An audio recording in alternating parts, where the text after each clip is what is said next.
मुख्यमंत्री कितने परसेंट है, प्रधानमंत्री कितने परसेंट है। इस देश की जो जनता है वो 140 करोड़ है। वो 140 करोड़ लोग तय करेंगे कि हम उनकी आवाज उठा रहे हैं तो हमारा साथ समर्थन करेंगे। मुद्दों को लेकर जाओगे जनता के साथ, जैसे कि आप बता रहे हो शिक्षा, चिकित्सा और शिक्षा के साथ साथ सम्मान की बात कर रहे हो। सम्मान मिलता है, क्या लगता है दिल्ली में सम्मान मिलता है? संविधान की कसम खाकर वही व्हाइट कपड़े पहनकर नेता हमेशा जनता के साथ खिलवाड़ करते हैं, भावनाओं के साथ खिलवाड़ करते हैं। सर, जब हमारी समस्या है और हम ही उसका समाधान करेंगे तो शायद ये शिकायत जनता की दूर कर देंगे हम। मान सम्मान हमारा सबसे पहला स्वाभिमान है और उस स्वाभिमान के लिए ही हम जनता पार्टी मैदान में। क्या लगता है नेता ईमानदारी से बात करता है? देखिए, काम करता है नेता अगर इस देश में किसी से नाम जुड़ा हुआ है तो वो मुझे लगता है कि सुभाष चंद्र बोस, जिनके नाम के साथ नेता लगता है, उन्होंने देश के लिए अपनी कुर्बानी दी है, देश की आज़ादी की लड़ाई लड़ी है। उनका नारा था, तुम मुझे खून दो मैं आज़ादी दूंगा। हम ये कह रहे हैं, हम जनता पार्टी ये कह रही है कि आप हमें वोट दो, आपका मान सम्मान, शिक्षा, स्वास्थ्य, सुरक्षा सब हम देंगे। सर, संदीप जी आपसे पूछना है कि जो समाज में एक वर्गीकरण पर मतभेद बना हुआ है उसको कैसे दूर करेंगे? सर, सबसे पहले आपका धन्यवाद। सभी मीडिया चैनल वाले साथी जो है यहाँ पर पहुँचे, उन सब का तहे दिल से धन्यवाद। और लगातार देश में 1 अगस्त के बाद जो सुप्रीम कोर्ट की जजमेंट थी, उसके बाद से देश में माहौल जो हो रहा है, जिस पे आपने सवाल किया है, तो साथ जो वर्गीकरण का जो मामला है, क्लासिफिकेशन का जो मामला है, पहली बात इसमें मैं एक चीज़ कहना चाहूँगा आपको कि रिजर्वेशन पहली बात बहुत कम मात्रा में बचा। आरक्षण जो बात हमारे लोग करते, रिप्रेजेंटेशन था। अभी नेताओं की जैसे बात हो रही है, नेता जो शब्द है नेतृत्व से है, जो समाज को लीड करता है, देश को लीड करता है, उसको हम नेता कह रहे हैं। तो ऐसे ही जो पब्लिक है, उस पब्लिक के अंदर है, हमें उसका क्लासिफिकेशन है जो रिजर्वेशन के अंदर जो करने की सलाह सुप्रीम कोर्ट ने कहा कि अगर आप इसको करना चाहते हैं तो कर सकती है स्टेट गवर्नमेंट है, तो उसके लिए उन्होंने रास्ता खोला। स्टेट गवर्नमेंट ने अभी किसी ने उस पर कोई उन्होंने कोई स्टेटमेंट दी नहीं कि हाँ कोई सी स्टेट उस पर कानून बनाती है, उसको लागू कराती है, इम्प्लीमेंट करती है। तो जिसकी जनता को अगर लगता है, अगर जनता जनार्दन है, अगर जनता को लगता है कानून में, संविधान में कानून बनाने की, अमेंडमेंट की पावर दी गई, वो क्यों दी गई है कि अगर समय के अनुसार, जनता की आवाज़ के अनुसार कोई डिमांड आती है, अगर वो सही है, संवैधानिक हो सकता है, तो बदलाव हो सकता है। अगर वो जनता के हित में है, समाज हित में और देश हित में है, तो वो इम्प्लीमेंट में वो स्टेट गवर्नमेंट लाना चाहेगी, उसको लेकर आएगी। और जो बाद में ये बिना कुछ हुए एक विरोधी पक्ष बन रहा है, एक पक्ष में जो कर रहे हैं लड़ाई लड़ रहा है, तो दोनों में जो टकराव है, ये उनको टकराव की देश में माहौल नहीं बनाना चाहिए, क्योंकि बहुत सारे लोग चाहते हैं कि ये लड़े और उसका फायदा राजनीतिक लोगों को हो। उनको बैठ के इस चीज़ का समाधान करना चाहिए और आपस में उसको सॉर्ट आउट करना चाहिए। घर परिवार में जैसे झगड़े होते हैं, उसको परिवार में बैठ कर सुलझाया जाता है। तो हम लोग एक परिवार हैं, तो उस चीज़ का ध्यान रखते हुए ना भद्र भाषा का, ना कोई हमारी प्रशासन शासन से मांग होती है, लड़ाई होती है, हमें उसको लड़ना चाहिए, सबका राइट है। इन्हीं बातों के साथ इस सवाल का मैं जवाब दूँ। जैसे सवर्णों को 10% उनको अलग से आरक्षण 10% दिया गया, तो क्या जो गरीब तबके एससी में उनको 10% अलग से नहीं दिया जा सकता? सर, आपका सवाल जो है, जिनको 10% EWS के माध्यम से मिला, जिसकी लाठी उसकी भैंस, इसका एक ही जवाब है। जो सत्ता में, सरकार में लोग बैठे होते हैं, वो जिसको चाहे वो अपनों को दे सकते हैं। तो उन्होंने जैसा किया वो किया। और जिनको देना की भावना आप कह रहे हैं, अरे सर, आज जो अब आने वाले टाइम में गणतंत्र दिवस को 75 साल से हो जाएंगे लगभग, तो 75 साल के बाद भी गण व्यवस्था, गण राज्य बन नहीं पाया, पब्लिक का राज नहीं बन पाया। लोकतंत्र की डेफिनेशन क्या? जनता का शासन जनता के द्वारा जनता के लिए होता है। अब जनता के लिए अगर जनता चाहती है, जनता का कुछ हक अधिकार मिल रहा है तो वो उसको देना नहीं चाहती, सीधी सी बात है। एक आदमी आता है, मैं एक एग्जाम्पल छोटा सा एक ही सेकंड में दे देता हूँ। एक आदमी आता है आपके घर पे, रात को कालिश पहुंच जाता है, और दूसरा भाई सुबह आता है कालिश साफ करवा लो, तो वो क्या करता है, उसके पैसे लेता है। तो वही चीज देश में हो रही है, एक अत्याचार करता है, एक कहता है हम समाधान करेंगे। तो वो दोनों ही पक्ष, विपक्ष जो देश में है, एक तरफ सैंडल है, एक तरफ जूता है। तो इन चीजों की वजह से वो देना नहीं चाहते, क्योंकि जो समस्या पैदा करता है वो कभी समाधान नहीं करता।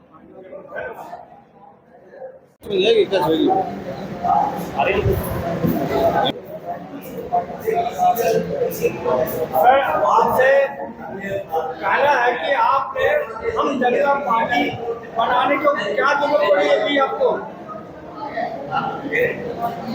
सर वैसे तो सारी चीज़ें हमने बताई हैं, लेकिन उसके बावजूद आपको ये बता रहे हैं कि लगातार इतनी पार्टियां होने के बावजूद हमारी जो राष्ट्रीय पार्टी, क्षेत्रीय पार्टी हमारे मुद्दों को नहीं उठा रही हैं।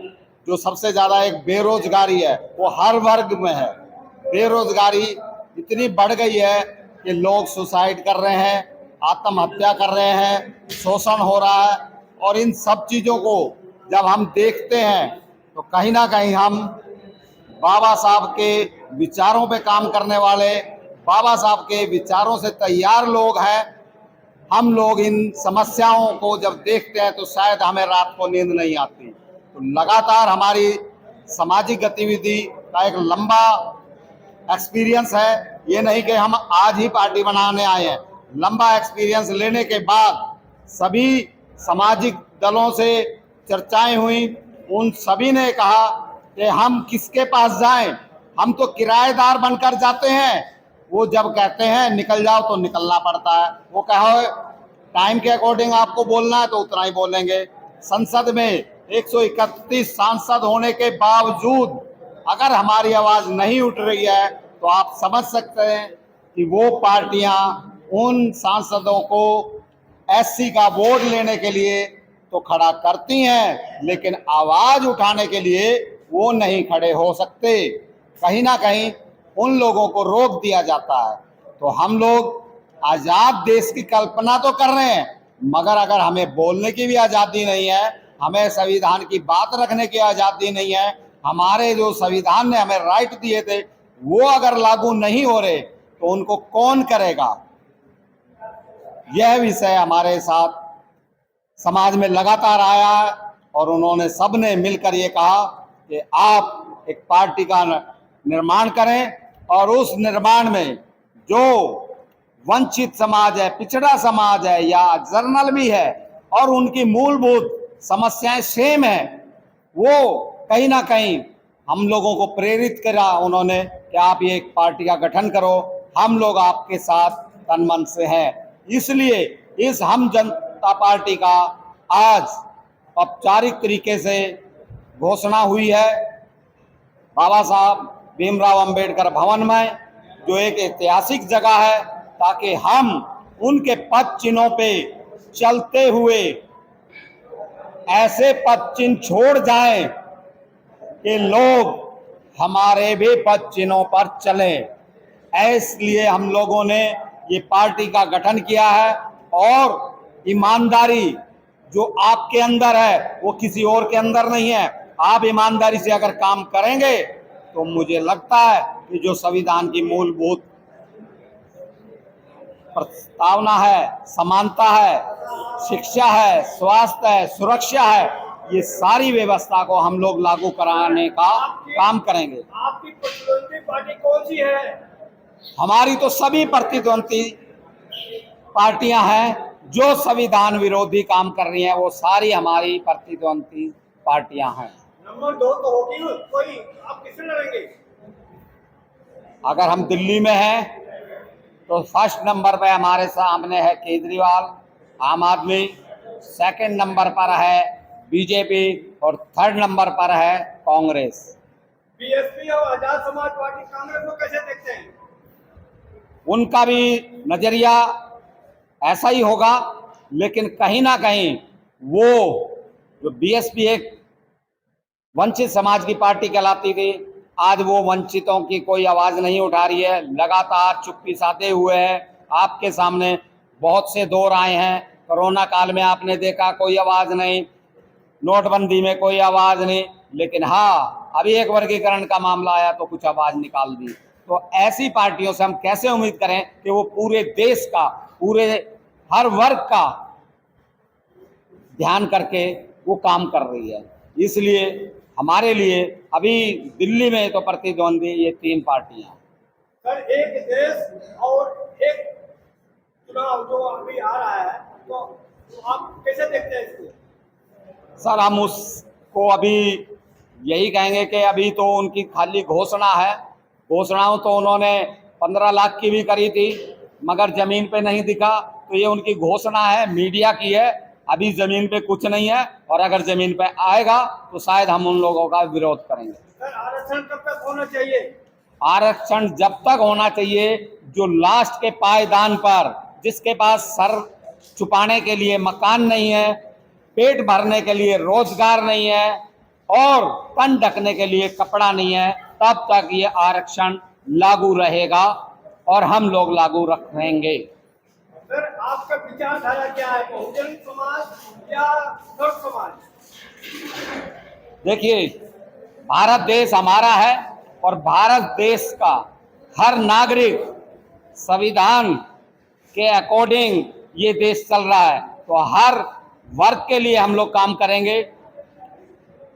हमारी हर भारत के नागरिक के लिए एक सी भावना रहेगी, हर धर्म के प्रति हमारा एक मान सम्मान सभी का रहेगा। सर, एक लास्ट सवाल, केजरीवाल आपको कैसे दिखता है, ईमानदार या गुनाहगार? देखिए, ये तय करने का काम हमारे न्यायालय करते हैं, आवाज उठाने का काम पार्टियां करती हैं, उंगली उठाने का काम लोग करते हैं। इस विषय में तो मैं यही कहूंगा कि ये न्यायालय तय करेगा कि आप गुनाहगार हैं वो जनता या से नहीं। पूछने के लिए निकले हैं कि जनता से पूछना चाह रहे हैं?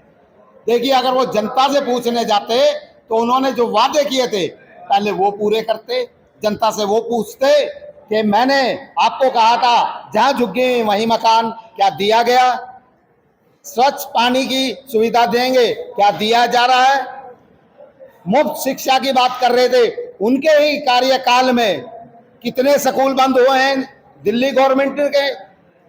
उसमें इस आम आदमी पार्टी का खास हाथ है। जो शिक्षा के प्राइमरी स्कूल बंद किए गए हैं जिसमें गरीब लोगों के बच्चे जाते हैं, अगर वो शिक्षा की बात कर रहे हैं, रोल मॉडल की बात कर रहे हैं, तो वो ये जवाब दें कि उन्होंने इतने स्कूल क्यों बंद करे।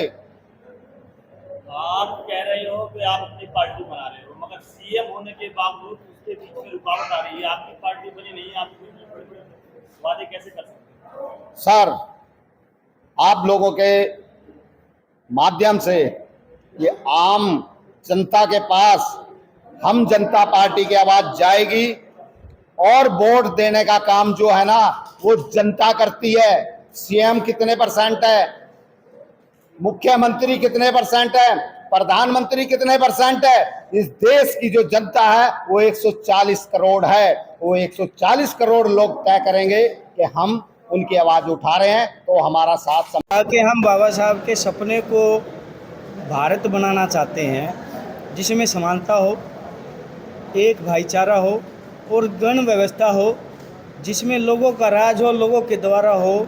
तो उसमें कोई भी व्यक्ति, देश का प्रत्येक व्यक्ति कभी दुखी नहीं होगा, उसकी सुख सुविधा के जो संसाधन है वो उसको मिल जाएंगे। ऐसी व्यवस्था में संकल्प दिवस 23 सितंबर को 1917 में बड़ौदा से जब निकले बाबा साहब, 11 दिन उधर बिताए उन्होंने। जो उन्होंने अपमान सहा, उसके बाद उन्होंने संकल्प लिया कि मैं इस देश की व्यवस्था परिवर्तन करूंगा। व्यवस्था कौन सी? आज जो भूखमरी की, बेरोजगारी की, आत्महत्या के लिए लोग क्या जानबूझकर कोई शौक से तो आत्महत्या नहीं कर रहा, कोई शौक से भूखमरी नहीं हो रही। मैं कहता हूँ एक कानून अगर आप बना दो, भूखमरी एक दिन में बंद हो जाएगी। चैलेंज करता हूँ।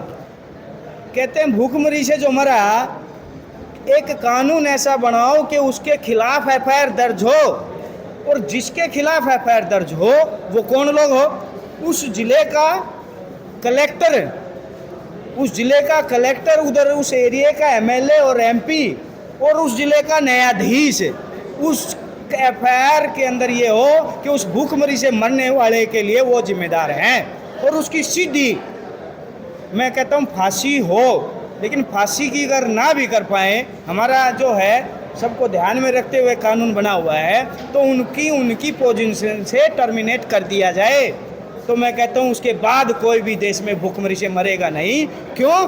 क्योंकि स्टार निवेशन फंड, बहुत सारी योजनाएं जो होती हैं, एमएलए एमपी के पास कई 2 लाख से 2 करोड़ से ज़्यादा का फंड होता है, वो ऐसी चीज़ों में निवेश करके उस चीज़ का समाधान कर सकते हैं, लेकिन वो करते नहीं। मैंने ये इसलिए बताया कि जो पार्टियां जो बनती है उनके पास कोई विचारधारा नहीं होती, क्योंकि पूरी दुनिया का सिस्टम है और व्यवस्था है कि दुनिया में कोई राज करता है तो विचार राज करता है, पार्टी राज नहीं करती, कोई इंसान राज नहीं करता, तो विचारधारा राज करती है। और सदियों से लेकर आज तक जो राज है, हाँ जी, इसका जिम्मेदार कौन है? इसका जिम्मेदार क्या है? कुछ हम भी हैं, कुछ जनता भी है, क्योंकि जनता चाहे तो नेता को सुधार सकती है।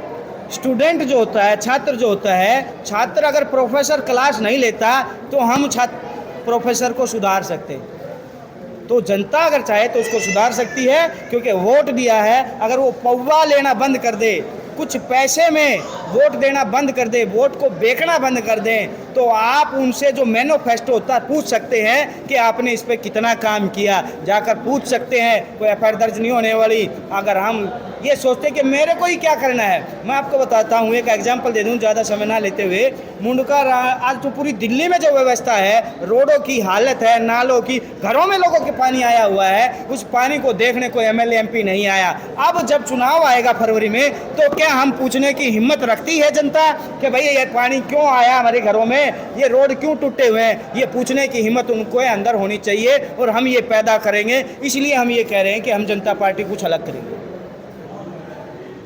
अगर आपको लगता है कि हमारा काम बहुजन समाज के लिए महत्वपूर्ण है, तो आप हमें आर्थिक सहयोग के लिए सीन दिखाए गए QR कोड स्कैन और फोन पे और गूगल पे और UPI और बैंक अकाउंट में कर सकते हैं।